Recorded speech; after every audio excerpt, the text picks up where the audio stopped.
All right, so you've been very involved in this trial. To see the verdict today, what was your reaction? It was emotional, man. It was just, it's something I've been dreaming about for a long time, and to actually live it, it hasn't set in yet what happened. It was just, I've been mentally preparing for this day for a long time, both the worst and the best, and I'm so happy that it was the best. And how would you characterize what you've done for this trial?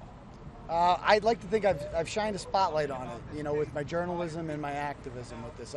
I've exposed several lies that the district attorney has, put out there. And, like, for instance, speaking with Lucky Loughran, who is a major witness for the defense in this case, I interviewed him before the state police did. I found him. I found the plow driver who didn't see a body at 2:30 when he went by, who saw a Ford Edge. I found him when the state police couldn't. And 2 days later, they responded to my article by interviewing him themselves because they had no choice. So I'd like to think that, I put a spotlight on it. I made it sure that made it so that they couldn't hide what they were doing.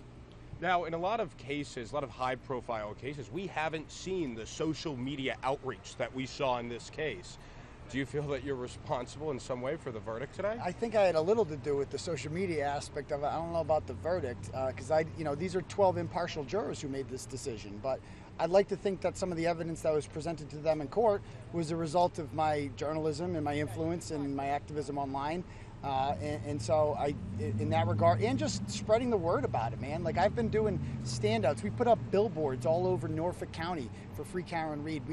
I made a video called Framed that's gotten over 1 million views. So it was almost impossible to live in Norfolk County and not know about this case. I spread awareness about it. They wanted this to be in the darkness. They did not want anyone to know what was going on in here, and I made that impossible for them. Anything else you want to mention? I guess seeing the verdict out, were you outside? I was inside. I was in the courtroom. In there. What was it like inside the courtroom? The most emotional experience I've ever been a part of. It was like an emotional roller coaster. Just seeing Karen Reed and her team in there, how nervous they were. Alan Jackson pacing around like I've never seen him before. Not knowing what was about to happen. It was crazy. And to finally hear not guilty, was just you realize, oh my God, it's over. Karen Reed is free. It's finally over. Well, now there's the question, though. Who killed John O'Keefe?